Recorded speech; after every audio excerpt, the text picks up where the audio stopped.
Good morning, everybody, and welcome to 12-Volt News, the most exciting news that you will hear all day, every day. I mean, period. I mean, this is true. It is true. It is not fake news. Highly opinionated, like the news, but still. But before we tell you all the cool things you need to know about that, as always,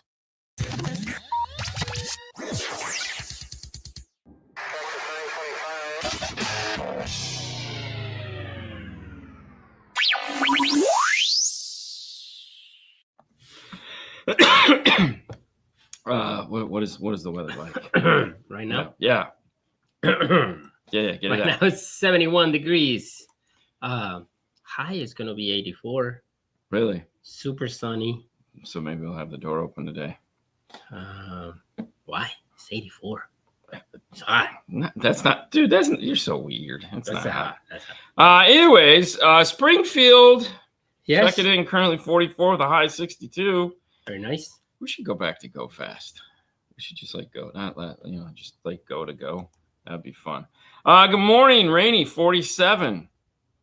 It's okay, rainy in the Pacific Northwest. I mean, so basically they have normal weather going on, right? High of 59. It sucks that we don't have any reason to go out there anymore because that was a lot of fun. I miss that area.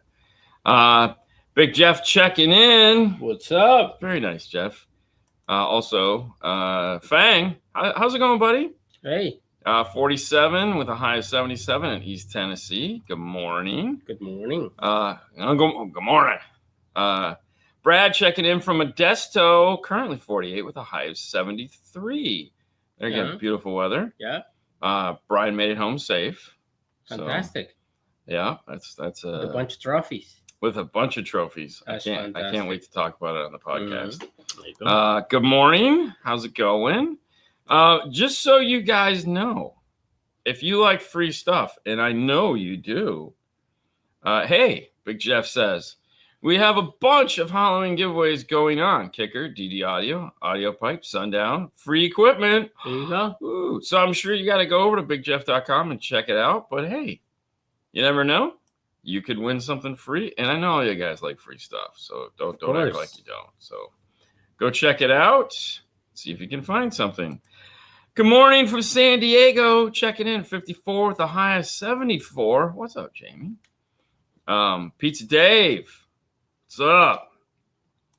Dude, I don't know what I was watching yesterday. I saw something and they had a cheese pizza piece sitting there. Mm-hmm. And I don't know what it is about greasy cheese pizza, the long skinny, not the Little Caesars kind, the thinner, flexible, or just it's just the yummy. Yeah.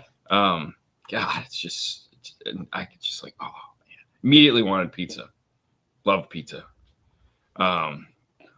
What's up, Juan? How's it going? Currently in Houston, it's 73, looking good. There you go. Looking good. And over in Pizza Dave's world, it's beautiful, 40 degrees in Vermont. No. Although that's still hot. It's still hot. It's like you guys, it's like summer. I know you call it fall, but we don't. Cool fall. They fall. The trees fall, and then the snow falls, and then the mud falls. Everybody fall. Yeah. Good morning, everyone. Good morning. Well, no, there's always going to be work. There will be tons of work today. That would be fantastic. Right? This is before hours we get in to do the show. So hello from Los Angeles, Juan says. What up? What up? Josh, good morning. Good morning. Sunny 71 in Orlando. Hey. What's up, man? I like turtles. I bet you do. What's up, Hi-Fi? We had a great show last night. For those of you that didn't get a chance to catch it, definitely go check it out. It's always fun. That's you. I need an appointment to take my car so you guys do an installation. Yeah. Llama a la tienda y pregunta por mí si quieres hablar español o lo que necesites. There you go. Thank you, Big Jeff. Have a wonderful day, and I hope you guys get some people Thank over you. there. Here we go. Nope. Yep. Hey. Jobs and hobbies. Gotta love them. 46 across South Dakota. Truck driving. South Dakota. Yeah. Sturgis, that whole thing. Bikers. What's up from Houston? What up? Reflective Sound Intent. Yeah. That's a cool name. It's a low 70. Feels good. It feels good. I like being the keeper of time. Had nothing to do with that. We do. Yes. Hey man, take your time when you're ready. We miss you. Know that. Good morning, guys. York, PA. Cuddy's checking in. Curtis checking in. 40 degrees. It's warm. 60 in Wisconsin. Your idea of warm and ours is different, but I understand. It's warm and 60. Yeah. We have a jacket here. Yeah, I was gonna say it's warm for you, cold for us. So it's just I love it. High of 86 and a 50% chance of rain in Houston. Wow, a lot of Houstons today. That's fantastic. So we scoured the CE outlooks, as we like to say. Yeah. And we really didn't. We just went over there and read them. Nothing. And the news this week was weak. Okay, to be honest, it's going to be a weak news show. However, there is some news, and as always, I like to talk about it. And we're going to dig deep into some of the things that the news stories I like to say inspire. And in the vein of all of the news networks out there, where reality is a thought away from truth, we should be no different. But if you'd like the real stories, make sure you head over to CE Outlook or check the links in the description, where you can figure out and come up with your own opinions on all of these. And good morning, Marty. Do you ever talk to Marty? I've not talked to Marty. It's okay. What? It's okay. It's all right. We'll talk at some point. It's at some point. At some point, it'll happen. Tomorrow. No. Yeah, he's always says that. Call you tomorrow. I'll call you tomorrow. This is great. Now he's gonna purposely call me, and he's like, don't do that. Oh, wrong button. I want to do this. Wait, hold on. What is what happening? Are you doing? I have no idea. There we go. Figure out how to use the machine in the morning. Call you today. See. Oh, very nice, Dave. That's. And George checking in from Rome. Oh, there it is. What's up? Rome. Okay, so my wish list for Jorge, SEMA. what's up, buddy? Yeah, okay. I was sorry. I was reading. Yeah. I can't talk and read at the same time. My wish list for SEMA. So we don't typically cover these articles when we do news. However, I thought this was one of those interesting things where they came up with a list of things they'd like to see at SEMA or like to see manufacturers do. And I think that's more of what it is. It's the things that as a retailer, we would like to see some manufacturers actually put some effort into. Okay. One of them, of course, was one of the things that you and I often talk about. It's like when there's a software update, let us know that there's a software update or that there's a problem or that better line of communication, that admitting that you have a fault as a manufacturer, you just won't do. They just won't do it. They won't. We know that there's problems with equipment, and this is in general. And like you call the manufacturer, and they're like, yeah, we know. It's like, what?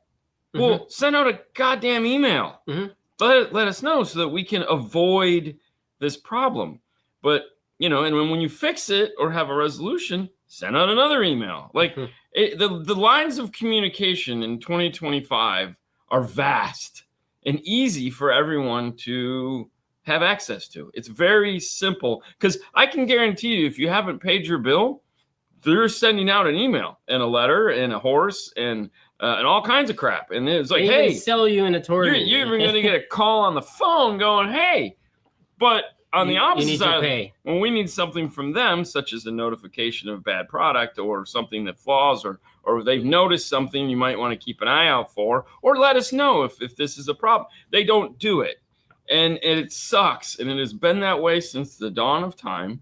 Like a QR code doesn't work when you're trying to scan it. Something like that. Here, download the instructions. No, sorry, this isn't. You can't do that. It doesn't work. What's up, Danny? How are you, buddy? What's up, Danny? Congratulations, Jorge. So that was one of those things. But I was also thinking about things that I'd like to see manufacturers actually do. And the reality is we know that SEMA fast approaching, and we'll be there with Rockford Fosgate. So if anyone's going to be there, please stop by the Rockford booth. Come by and say hi. Jorge's going to be there. Make sure you come by and say hi. Yep. We'd love to see you. It's really the joy that we have doing these shows is getting to meet a lot of you face to face. Is that we're not going to get any of the things that we want. That's really the truth of it. As far as like the excitement of like, ooh, it doesn't exist anymore. And I think that is more where the problem lies, is that we know that manufacturers these days are not doing anything that is exciting and is like, ooh, it just doesn't happen. Like if I was to get an email or a Kenwood person that comes by tomorrow, and I'm just using them as an example, it could be Alpine, it could be Pioneer. I really don't care. Pick one, your favorite. Sure. And say, hey, here's what we're doing. This is the big surprise. We're coming out with, I don't care if like you're coming out with another double din. The fact that you want me to even sell these things that don't work in a car that is made in 2025. Like there is not a car being made in 2025 that I can fit a double din radio in the dash. Okay. There isn't. They don't exist. And then you say, well, we have the 10-inch float or we have the 8-inch. Those are great. Those are new products. Even those probably won't fit in a car that comes out in 2025 because more than likely they've moved on. Now they have 12-inch widescreens. They have 9-inch screens. And so if you really think about a Japanese company that's making a radio and says, hey, no, it will not fit in a current vehicle. There isn't any of them. So kudos for you on that. But if you come to me and you say, hey, look, we understand what we're going to do is we're coming out with a radio that has, let's say, a subwoofer amplifier built into it, like a 300-watt subwoofer amplifier. And we know there's space. There's plenty of room in these things because they keep making them smaller. And we don't need them smaller. We need them filled with more stuff. A 6-channel amplifier, for example, or a 7-channel amplifier. I get my center channel amp with a sub out. 8 RCAs, 10 RCAs. Like all these things can easily be put into a radio that is made aftermarket. And then they'll say, well, we have to redesign the software. Whoa, God forbid. You've been using the same software in your radios, just tweaking it slightly here and there for the last 20 years. If you bought a Kenwood radio 20 years ago and you're using a brand new one today, guess what? It's basically the same menu system. It hasn't changed. Sure, it has gotten streamlined and better, just like your Windows or your OS have gotten better, just like your phone. If you bought an iPhone 3GS back in the day and you have an iPhone now using iOS 21 or 25 or whatever the hell it is, it basically looks the same. We understand that, but the features underneath it, and there again, the only thing manufacturers have done is taken features away. They haven't given us more features. So if I was to say to a manufacturer or a dream list of things I'd like to see at SEMA, I'd like to see a radio manufacturer that doesn't suck. It comes out with something that might be actually useful for us. Now, we had the pleasure of doing some work with Modus a couple weeks ago, as you guys know, and they showed us the new radio. And there again, some of the new features that the radio is going to have are going to be pretty cool. They're taking their resources and they're trying to think outside of the box of ideas. Now, it is going to have 8-channel preamp out, which we know, but it's going to have this weird detachable piece, like the whole button cluster with the knob comes off of the screen. So if you just need a floating screen with no buttons, it can come off. There again, I don't know the usefulness of it, but at least it's something that nobody else is doing. And they put some thought into it and they said, hey, we can do this thing that might be helpful. Well, all right, let's give it a try. We're not getting this creative influx of stuff from these manufacturers. So as far as that goes, I would love to go to a SEMA and actually step on the floor and see something and go, oh my God, I can't believe this manufacturer actually had the balls to do something that nobody else is doing. because most of the time what we get is manufacturers are playing catch up with another manufacturer because they've been sitting on their hands. So yeah, I don't expect to ever go to one of these things and be blown away, but it would be nice. It would be nice. Anyways, that's that. That's my rant for the morning. Sorry, but do you agree? You have any thoughts on that one? What are you talking about? Exactly. Moving on. The other day we reported about Massive Audio's lower new lineup and lower prices and their digital amplifiers that aren't really digital amplifiers. So they're back in the news because they're basically redesigning their whole product line, which makes sense. And there's new lower prices. Some of this stuff looks really cool. Like I'm always a sucker for knobs and gauges and stuff like that. So putting a voltmeter on the top of the amp, I think is actually really cool. Because I like lights. I think it's neat. You're old. I am old. And if I had a spectrograph, that would be even cooler. But anyways, if you're a fan of Massive, well, you're going to have a massive moment in your life today because the new lineup is coming in at a lower price. So that is fantastic. And here's a funny one too. So the other day, Paul and I were talking, and he was showing me one of the new price sheets from a manufacturer. And just so that everybody understands who's paying the tariffs, by the way, just if there's a question of how this works, this price sheet from this manufacturer has cost of product here, and then next to it, it says tariffs in here. And then, so on the spreadsheet, here was what the tariff was, here's what the product costs, and so here's your final cost. So, for example, this product was $750. There's a $140 tariff on it. So this was your cost. Now, according to the news, China pays the tariffs, right? No. You're paying the tariffs. And not only that, we're paying them in order to buy the product to get it into the store. It's so crazy how that works. Moving on, because this isn't a political podcast. For those of you who didn't know, this past weekend was World Finals. Yes, it was. Now, we did not get to go this year because we were doing other things. Hopefully we'll get to go next year. It looked like it was a fun time. At the World Finals, they do multiple things. So they had the DB drag, they had a car show, and then of course they had the IASCA, Mecca, and all that, which we'll get to in a second. The really unique thing about DB drag, okay, and I really like, I don't know anything about DB drag, okay? I know very little. Like the amount of information I know about this, I could like tip right here. And it sounds amazing. And they had it there last year, and it seemed very anticlimactic. But what's cool about what these guys are doing, and what I kind of appreciate more now, is that for one, there's a tool in which things are measured. Okay, so you have a meter. It's a drag race. So you have to achieve a certain goal, and so it makes doing it very cut and dry. Okay, you hit the number, you don't go over, and you win. You don't go over? Can't go over. Oh. So part of the DB drag is, for example, which Mel was explaining to me, our good friend, and he was like, if you're in this class and you need to hit 140 dB, you want to get to 139.9, because if you go over, you're disqualified. So they set a goal that is kind of obtainable, but also not. Sure. So anyways, the point is, what these guys did this year is they actually had 3 World Finals going on at the same time in real time that you could watch on like dbdragtv.com or something like that. Yeah. And the 3 scores all over the country were tallied. Okay. So you just had to go to an event closest to you and you could win. So you might have been at the Alabama show, but the winner was in California, because he beat you. Okay, so Wayne Harris was live streaming that. That's cool. Yeah.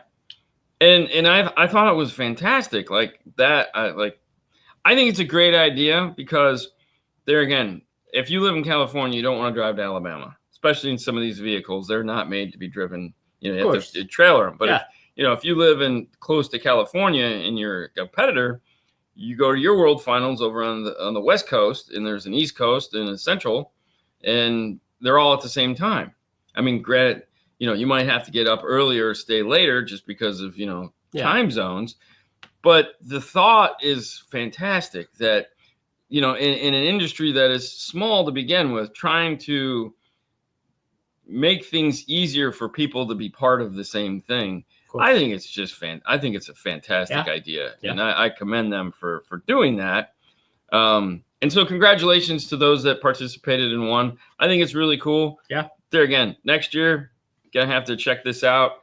Maybe spend some more time in it. Find someone that can take me around and explain this whole nonsensical thing to me that they enjoy so much, because it does seem extremely cool. And it's going on. Also at the same time, in another part of the building, was the World Finals, which our good friend Brian Mitchell was at, along with a bunch of other people. Mel was there, and lots, Nick was there, and yeah. Anyways, not that Nick, the other Nick. This, however, is not done that way. So you have to show up because you have to be judged. All the judges have to listen to the cars. Which, see, this is the thing that kind of, I feel this could be the same way. So if you have judges on the West Coast, you have judges on the East Coast. They're judges. They're all supposed to be the same caliber of judge. So it shouldn't matter, who's judging, right? If you're a qualified judge, you can judge on the West Coast. If you're a qualified judge, you can judge on the East Coast, and they can have the same experience. I feel like they might need to look into this, because there again, if you're in California like Brian is, that's a 3-day trek or 4-day trek out to Alabama to have your car judged. I don't know. There again, what do I know? I'm not involved in this. It could be part of the ambiance, but if the SPL guys can figure it out, I think these guys could probably figure it out too. It seems like it's a lot of fun. Now, if you'd like to see who the winners are, head over to CL. Look, there's a link in the description that'll tell you, and you can go and see if any of your favorite competitors won, or if you even know any of the competitors. Oh, wow, I didn't know that guy competed. Brian got a whole bunch of trophies. I'm sure we'll talk about it on the podcast this weekend. So there again, also, if you've missed the podcast for the last 2 weeks, that is Brian's fault. It is 100% his fault. He screwed us all out of hours of entertainment and joy. But this week we'll be back at it because he's back in town, so we'll be able to have some more fun and excitement.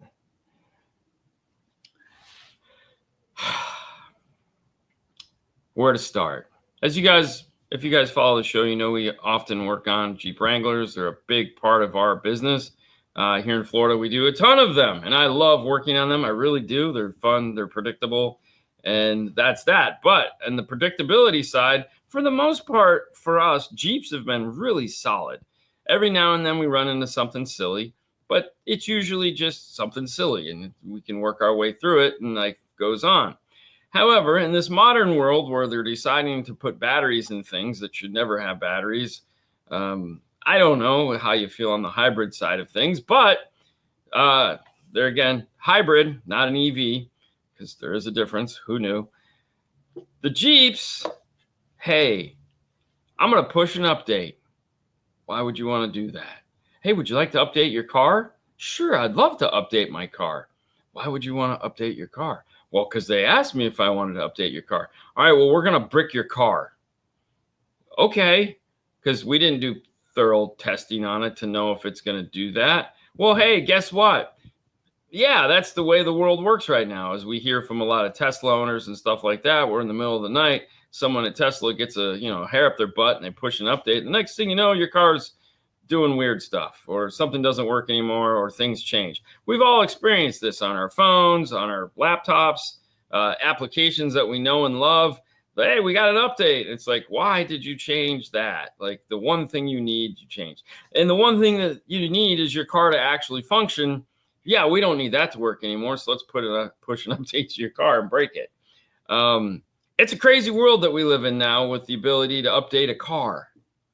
Like, I think it's great because, yeah, maybe. But in this case, if you have one of the new hybrid Jeep Wranglers, don't do the update. And if you've done the update, make sure to switch off the hybrid portion of it. Do not run the car off of the battery because you'll brick the car. Now, the whole reason why you bought it is because you want to be bougie and have the battery. So naturally, you do the software update. You get out of the car in the morning to pull away, and strange things start happening. And it's not immediate. Not immediate. It just kind of runs through, obviously, as the code updates. And eventually, you're sitting at a stoplight and your car dies. Yeah, that's cool. And not only that, you can't start it again. You can't switch it over to the gas side of things and room away. No. You have to call a flatbed to come pick it up. And the best part is, the guys that push the update, they don't have a solution other than to say, don't use the hybrid right now. We don't know what's wrong. Oh, damn. Cool, yeah, right? Makes sense. Yeah, it makes total sense.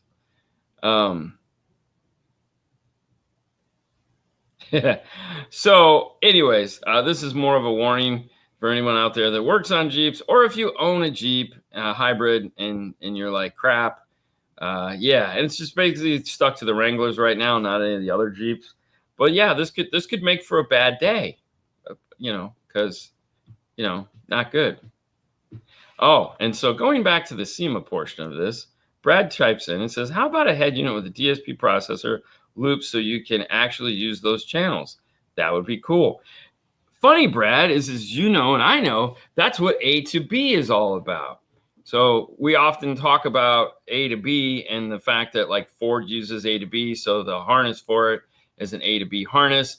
And what makes the A to B cool is the ability to have an upstream and a downstream. So that is how Ford is using their 4-channel deck power to power 4 speakers in the vehicle, making the factory amplifier that they add in smaller because it doesn't need to have those extra 4 channels.